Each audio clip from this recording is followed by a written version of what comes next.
Hey Mighty Ones, this is Scott here. I want to talk to you today about how the Mighty Ones stay focused. Now, you might look around the world and notice that there are just some people who are just driven. They are just goal-oriented people, and they just get up every morning and they just know that there's something out there to be achieved, there's something out there to be gained, and they get up and they get after it. And let me tell you what, that is an okay way to live. Matter of fact, I believe that there should be a portion of that in all of us.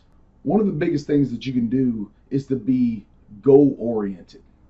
Just have a goal in mind and get after it. And it doesn't really matter what it is, as long as you can get up and you can plan for it and you can set your life to make sure you're getting up and getting after it. So if you want to be successful in any area, you have to be able to be goal oriented. Set the goal up and get up and get after it every day. Now, there's some things that you can do to help yourself be goal oriented. First of all, identify that big goal in life. The next thing is take that goal and then break it up into monthly, weekly, and even daily goals to hit. Remember that it's also okay to use visual reminders of that goal. It's okay to use audio for that reminder. If you need to get up in the morning and play that video where you are talking to yourself in the camera saying how important you are and how great you are and how good of a person you are and how important this goal is to you, that's okay. Get up and do it. There's no rules to this stuff. You just get up every day and you say, you know what? This is who I am and this is who I want to be. This is what I'm doing and this is what I want to be doing. And you make goals and plans to reach those goals and plans. And once you get there, it's okay to celebrate. But also, when you get there, don't forget to teach the next person in line what you learned. Another important thing is that you need to be able to dial in your nutrition and your exercise. Now, you might look at me and say, Scott, what do you know about nutrition and exercise? Well, as you can see in this picture, now hopefully I posted right here somewhere. But as you can see, I've lost about 80 pounds since that one picture is taken. Back then, I'd wake up every morning, and even though I would go to bed with goals, I wouldn't wake up with those same goals. My motivation would be gone. I didn't feel great. I was eating terrible stuff before I went to bed. So through prayer and through studying and through watching Rocky and The Karate Kid and things like that, I began to find the motivation to really begin to lose the weight. And God put people in my life that had encouraged me to run at 360 pounds. My heaviest weight was 383. I'm now at 299, thankfully.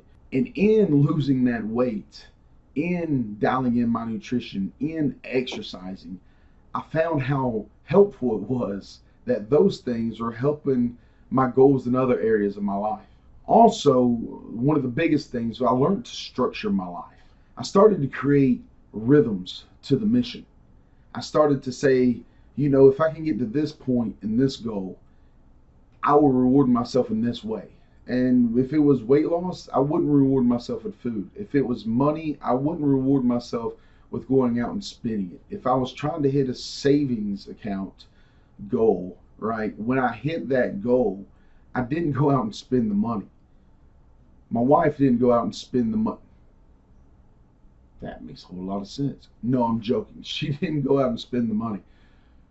But we found other ways to celebrate. Also, we structured our life with certain timed blocks. I knew that if there was something I wanted to do, and me and my wife had different goals at the time, we would block off times in the week that we would say that it was okay for each of us to give this time to that goal. Also, we realized that it was important, especially for me, to prioritize rest and fun.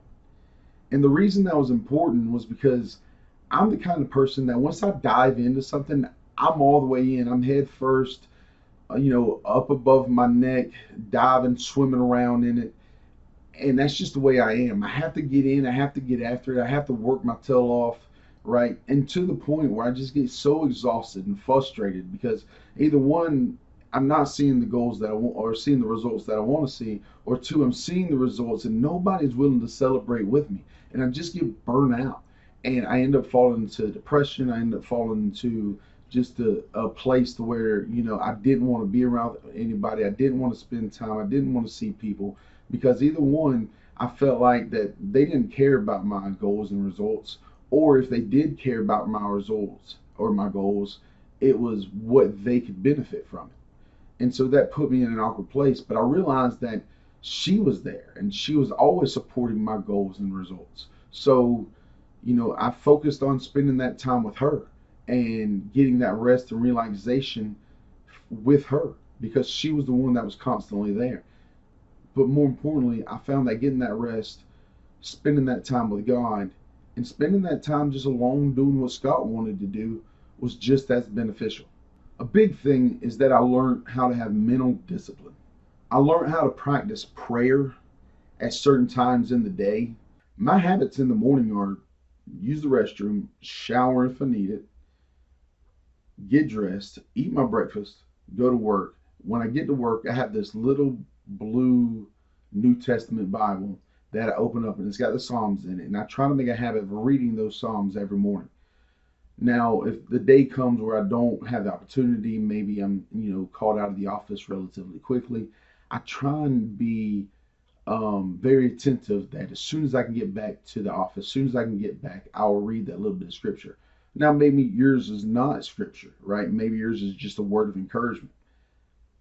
That'll help.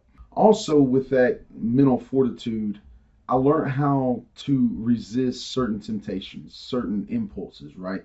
If I'm going through a store and you know you got those impulse buys set up right there on the counter, I made it a habit to walk out of there with nothing from that station.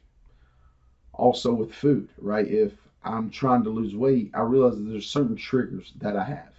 Also with frustrations, there's certain frustrations in my life and things that I know I can avoid so that I don't slip up and start saying the wrong stuff or having the wrong attitude or eating the wrong thing or choosing not to exercise. I made sure that I stayed away from those things. The last thing I would say is to surround yourself with good mentors, with people that encourage you.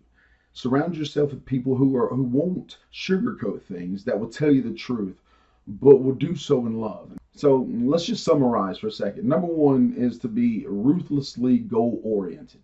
Number two is to dial in your exercise and nutrition. Three, live a structured life the best you can. Four, mental discipline, mental fortitude. Five, surround yourself with positive influences, positive people. All right, guys, well, that's it. That's how the mighty ones stay focused. I hope that you are liking the videos, commenting on the videos, and subscribing to the channel. If you want to be a mighty one, that's how it's done. Again, I'm Scott. This is Mike and Mighty.